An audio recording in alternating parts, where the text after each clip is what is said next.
నేను అందుకే first picture అసలు మనసుతో ఎందుకు చేసావు నువ్వు అని అడుగుతున్నాను. ఇదే సార్ సడన్గా జరిగిపోయింది సార్ అది. అసలు నీకు మనసు లేదు కదా, మనసుతో అవును. ఎందుకు చేసావు? కొంచెం ఎమోషనల్ అంటే నాకు బాగా ఇష్టం. దాంట్లో కూడా క్లైమాక్స్ సాంగ్ బాగుంటుంది సార్. మళ్ళీ మనసుతోలో ఆ మనసులో ఆల్మోస్ట్ యాక్షన్ కాదు కానీ యాక్షన్ కంటే ఎక్కువ ఆ ఫీల్ ఉంటుంది. ఎమోషన్ ఎక్కువ ఉంటుంది. సుధాల అశోక్ తేజ గారు రాశారు బ్రెత్లెస్ సాంగ్ అది. ఎప్పుడు చప్పుడు కాని కను దెప్పలలో నువ్వే, చప్పుడు ఎప్పుడు ఆ పని గుండె సవ్వడలో నువ్వే, లబ్ డబు లబ్ డబు లబ్ డబు సవ్వడే మధ్యాహ్నం చిరు చిరు చిరు చిరు చిరు చిరు విరామము నువ్వు నువ్వు నువ్వే నువ్వే నువ్వే, నరాల రక్త ప్రవాహ వేళ ఇట్లా ఉంటుంది. టక టక టక టక ఉంటుంది. అది యాక్షన్ ఫీల్ ఉంటుంది. అదే గుర్రపు డెక్కలు చెప్పుడు బీట్ అది. ఎస్ ఎస్ కూడా అవును. టటక్ టటక్ టక్ టటక్ టటక్ అని వెళ్తా ఉంటుంది. ఎస్. అది నేను బాబురావు గారు సినిమా నచ్చడానికి, కానీ ఆ సాంగ్ మాత్రం భలే తీసేవరా. నేనే చేశాను, నో డాన్స్ మాస్టర్. అవునా? ఫుల్ రైన్ ఎఫెక్ట్ లో నేనే యాక్ట్ చేసి నేనే కెమెరా పక్కన నుండి నేనే తీశాను. అది నాకు ఇక్కడ శాంతి థియేటర్లో చూస్తున్నప్పుడు సినిమా బాగాలేదు, లాస్ట్ లో ఒక అమ్మాయి క్లాప్స్ కొట్టింది ఆ సాంగ్ చూసి.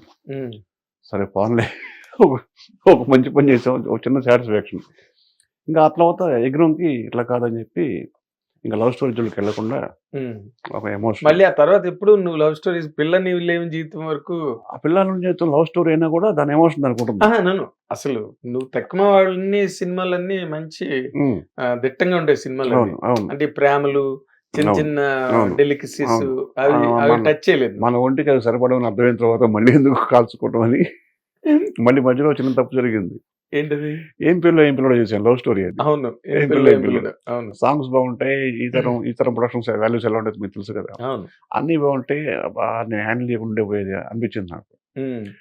అవి ఒక తొలి ప్రేమ, కరుణాకర్ లాంటి వాళ్ళు హ్యాండిల్ చేయాల్సింది సార్, నేను ఒప్పుకుంటాను. ఒక బాలచంద్ర లాంటి వాళ్ళు మనసుకు హత్తుకునే ఆ లవ్ స్టోరీస్. మనం ఎంతసేపటికి దాసనాండ గారి లాగో, రాఘవేంద్ర గారి లాగో, బి గోపాల్ గారి లాగో, ఇది కదా మన స్టైల్. స్కూల్ అది, స్కూల్ ఇది. ఎగ్జాక్ట్లీ. పైగా మా గురువు గారు సాగర్ గారు చేసినవన్నీ యాక్షన్ మూవీస్. అవును, ఆల్మోస్ట్ యాక్షన్. ఆయనకి లవ్ ఆ సినిమాలు ఎక్కడ ఉండవు. అందుకే నువ్వు వినాయక్ ఇద్దరు అలాగే యాక్షన్ లోకి వచ్చేసారు కంప్లీట్ గా. శ్రీను వైట్ల కొంచెం కామిక్ గా. శ్రీను వైట్ల స్కూలే వేరు. స్కూల్ వేరు.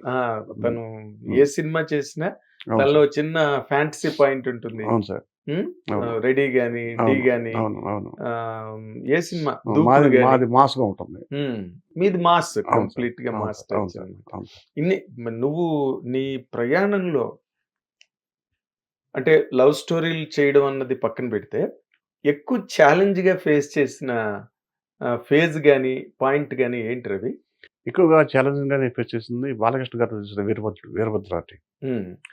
ఆ సినిమాకి నేను కష్టపడిన కష్టం నేను వేరే ఇంతవరకు నేను అంత కష్టపడలేదు. కానీ అది సరిగ్గా సక్సెస్ అవ్వలేదు. అప్పుడు నేను బాగా ఛాలెంజ్ గా ఫేస్ అయ్యాను. అది నేను ఫేస్ చేసిన ఛాలెంజ్, అది పెద్ద ఛాలెంజ్ అయితే సార్. అవునా? ఇప్పుడు కూడా నా మైండ్ అదే ఉంది. కదా, ఎందుకు మిస్ఫైర్ అవ్వడానికి కారణం ఏంటి? అది చెప్పాను కదా సార్, అప్పటి నుంచి ఇంకా జాగ్రత్త పడ్డా, ఇంకా బయట కథలు నేను చేయకూడదు. ఓకే. అది మేము రకరకాల కథలు విన్నాం. నేను 4-5 లైన్స్ చెప్పాను హీరో గారికి. చివరికి అది ఆంజనేయ పుష్పాలు గారి కథ. ఆంజనేయ పుష్పాలు ఏమనుకున్నామంటే సరే నా స్టైల్కి మార్చుకోవచ్చు కదా అనుకుంటే ఆయన కూడా ఫ్రీడమ్ ఇచ్చారు. హీరో గారు ఇచ్చారు, రైటర్ కూడా ఇచ్చారు, మీ స్టైల్లో మార్చుకోండి. అదే బి గోపాల్ గారికి సూపర్ హిట్లు ఇచ్చాడు. రౌడీ ఇన్స్పెక్టర్ లారీ డ్రైవర్ మామూలు ఇట్లు కాదు కదా సార్. అవును. ఇది 3వదిరా అనుకున్నాం. దీంట్లో సెంటిమెంట్ వాళ్ళు ఎక్కువైంది. నేను అక్కడ దెబ్బతిన్నాను మళ్ళీ. ఫస్ట్ హాఫ్ అంతా ఎమోషనల్ ఉంటుంది. అక్కడ హీరో విలన్ సీన్స్ కానీ, ఆ ఛాలెంజింగ్ సీన్స్ కానీ ఇప్పుడు కూడా చాలా టీవీలో వస్తూ ఉంటుంది, రిపీట్గా వస్తుంటుంది ఆ ఇంటర్వెల్ సీన్. అక్కడ దాకా చాలా బాగుంటుంది. ఆ తర్వాత వచ్చి ఫ్యామిలీ డ్రామా స్టార్ట్ అవుతుంది. ఒక సెంటిమెంట్ ఫేజ్ వస్తుంది. జనానికి ఫస్ట్ హాఫ్ చూసిన వాళ్ళకి ఈ సెకండ్ హాఫ్ డ్రాప్ అయింది. అది నాకు సినిమా చూస్తే అర్థమైంది. అప్పటికే నన్ను హెచ్చరించారు మధుర్ రాజా గారు ఉన్నారు, ఆ రైటర్. మా గురువు గారు, నాకు సాగర్ గారి తర్వాత గురువు ఉండేవారు మధుర్ రాజా గారు. ఆయన దగ్గర ఎలా రాయాలని నేర్పించారు ఆయన.